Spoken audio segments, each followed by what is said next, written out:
Hey everybody, today we're going to be breaking down my $2,650 gain in the $1,000 account challenge on Google. This was a trade known as a green to red move. I'm going to explain what a green to red move is and why I had such high conviction on the Google trade itself. So let's start on the daily chart time frame. We're looking at Google.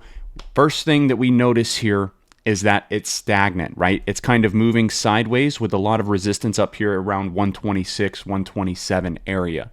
Google is a stock that is not doing what a lot of the other names are doing right now. So if we looked at Meta, for example, it's run up, right? If we looked at Amazon, for example, it's run up. If we looked at Nvidia, right, that one's running up. If we looked at Tesla, this one's running up.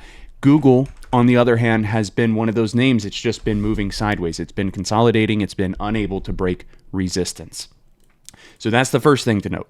Moving sideways, not kind of following suit with the rest of the market. We're going to move to the 5-minute time frame here. We know resistance was at 126 area. Google did pop up this morning, so it was a gap up trade. Hit highs of 127, and straight off of the day trade watch list posted in the Discord server, Google was a long idea above 127 here and a short idea below 125, okay? Long idea above 127 at the pre-market highs, short idea below 125. Reason being is because if Google is a gap up day, which it was, if it could not hold the support of the gap area itself, meaning the high of day from the previous day all the way up, this would be your gap area, right? If Google opened up and pulled back and could not hold that gap area as a point of support, then the support was failing. Furthermore, if Google could not hold the previous day's close as a point of support, then it makes it what is known as a green to red move. So a green to red move is a stock that opens up green, gaps up green above the previous day's close, but then pulls back and fails to hold the PDC, previous day's close, as a point of support. So effectively, the stock is going from green, right, to red. And that's what we get here on Google. So moving to the 1-minute time frame, not only did we get a break of 125, the trigger level, in the first minute, but we also get the break of the PDC here within the first 5 minutes. Now you know me, I'm not going to chase this move down. I would have loved to get an entry over here for this fall, but I'm staying patient, right? Seeing if we're going to get further confirmation, and we do. This rejects off of the PDC. We get a topping wick here, and then it falls down lower into the low of day. So as this falls down, I send a message out, and we'll go to the alert room here. I send a message out in the alert room to the team, literally 6 minutes after market open. Loaded Google puts, no position just yet. So if we're looking at that timestamp, 9:34, 9:35, 9:36. So as it's hitting the low of day here and starting to rally, I send that message out. I'm loading Google puts, no position yet. And then what did I follow that up with? I'm looking for a rally back up towards the trigger level, and I give you the contracts that I'm looking at.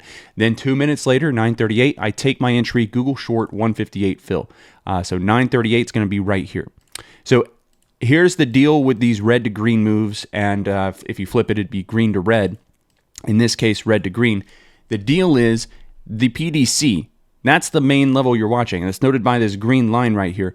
The main level that you're watching should be held as a point of support. If it's not, the stock is going from from green to red, right? And then on a rally up, if that red to green move is to be true, is to be valid, the stock should not reclaim the previous day's close. And that's why this is the entry point. Because I'm entering at a price point where either Google's going to reject and give us the move down and we're going to profit, or it's not and it's going to reclaim and we're going to cut it right away.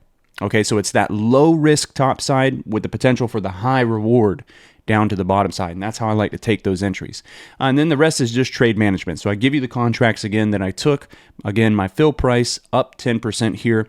And then I let you know at 941 OCO bracket set. Price target 190 for a 20% gain, or stop loss 140 for a 12% loss. And the reason why I went over 10% here was because I wanted to make sure my stop was placed above the previous day's closing price. So that's, again, that good risk management, right? Should not get back above the PDC here. 942, we're up 18%. 943, closed Google short for a 20% gain. Give you the contracts, entry price 158.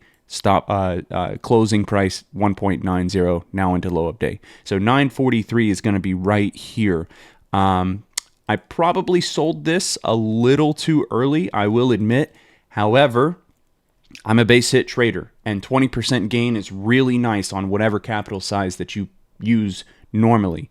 If you get 20% gains with the same amount of capital size, you effectively made 100% of that capital back, right? So base hit trading, yeah, probably could have scaled out or held a little longer, but you know, low of day is always going to be a potential point of support. Plus, I was already up 20% on this trade anyways. I just wanted to secure the profits. I wanted to take what I had on the table, and that leads us to this $2,650 gain. I had one other trade that I called out on Tesla short, but I didn't get my entry there. So one and done type of day, and we'll keep running it up. Thank you so much for your time. Press the like button for this video if you enjoyed the content, and subscribe to the channel if you haven't done so already. Again, thank you. Hope you learned something. This is a green to red move.